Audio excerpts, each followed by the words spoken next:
कि अगर इस बार मोदी जी जीत गए तो संविधान को बदल देंगे। ये बात चल रही है क्या फील्ड में? तो मैं इसके खुलासा कर रहा हूँ। मैं कानून मंत्री हूँ, इसलिए संविधान बदली तो आप थोड़ी बदली नहीं, ये क्यों बदल दी भाई? कोई बात आएगी तो अपने पास कागज पे आएंगे ना, और हम कहेंगे हम नहीं बदलने देंगे। तो मैं कांग्रेस वाला क्या के पर विश्वास करो, वो कहूँ के पर विश्वास करो, मेरा बात बताओ। भाई कानून मंत्री तो मैं हूँ, कागज आएंगे तो यही आएंगे पहले। जब मोदी जी ने कानून मंत्री मुझे बढ़ा दिया तो कौन संविधान बदल रहा? अभी भ्रम फैला रहे, ध्यान रखो, उनके चक्कर में मत पड़ना। मैं बता रहा हूं आपको दो विषय, ये अभी के नहीं, ये विषय है 2014 में तो ये विषय नहीं थे, 19 में आ गए थे, क्योंकि 19 में इनको लगा कि राहुल गांधी को हमें प्रधानमंत्री बनाना है। पार पड़ी नहीं, ये विषय चलाए। 24 में इन्होंने तेजी से चलाए। और हम लोग क्या है कि थोड़ा हमारा समाज भोला कह दीजिए, कुछ चीजों पे विश्वास करता है ऐसा कह दीजिए, या कभी हमारा समाज कांग्रेस के ज्यादा नजदीक रहा ऐसा कह दीजिए, इसलिए उनकी चीजों पे विश्वास करता है कभी कभी। लेकिन मैं आपको कह रहा हूं, मैं पूरे देश में घूम रहा हूं, पूरे देश में।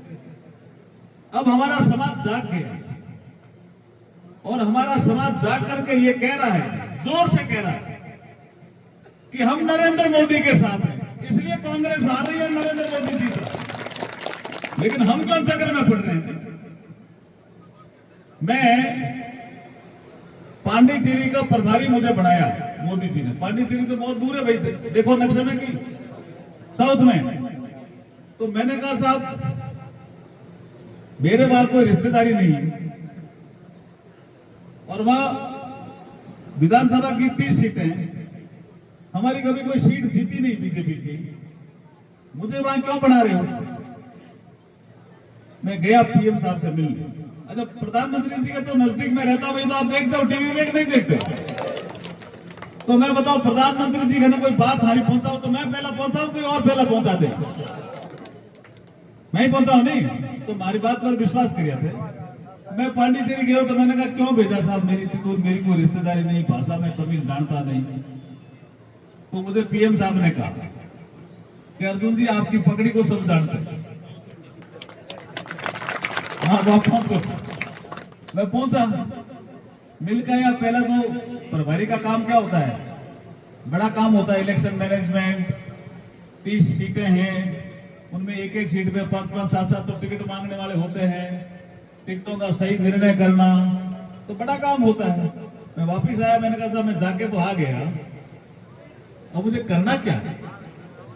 आपने कहा मैं मार्गदर्शन बाद में दूंगा। तो मुझे कहा कि आपका यूट्यूब पे एक फोटो देखा मैंने कहा क्या आपको बुनाई करनी आती है क्या? मैंने कहा मैं तो बुनकर तो हाँ भाई साहब मैं तो बुनकर हूँ। तो मैं यहाँ पूछो कि खाना कहीं करनी आवे? मैंने कहा मेरे पिटलूम नीचे वो खड्डे वाला जो लूम है उसमें बैठ करके मुझे बेजो क्यों था, बेजो बोलो क्या बोलो? मैंने कहा बेजो बुननो मना आवे। और कबीरदास जी भी बेजो बुनता, तुम ध्यान है कि नहीं? आप है ना ध्यान है? वो बुनना आता है मुझे। तो बोला आपको कुछ नहीं करना, वहां हैंडलूम है पांडिचेरी में। प्रधानमंत्री जी भी पांडिचेरी के 6 महीने प्रभारी रहे थे जब सेंट्रल का काम करते। वहां बुनकर का काम करने वाले ओबीसी में है, एससी में नहीं।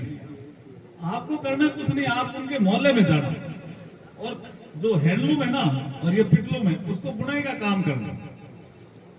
उसके बाद मुझे अनुभव शेयर करना। तो मैं गया वहां मोहल्ले में, फिर पांडिचेरी तो बुनाई करने वाले मोहल्लों में गया। 400 घर है, 500 घर है, पिटलूम देखी, खड्डी देखी, खड्डी जाना हैंडलूम। तो बैठ गया मैं नीचे बुनने। फिर मैंने नला देखा, नली देखी, चरखा देखा, कंगी देखी, और कितने घर का ये हथा चल रहा है ये देखा, पावड़ी देखी, 4 पावड़ी 2 पावड़ी। तो उन्होंने कहा यार ये तो हमारे बुनकर है, ये हमारे भाई है। तो मेरे से जुड़ गए कि यू आर माई ब्रदर, तो मेरे भाई बन गए।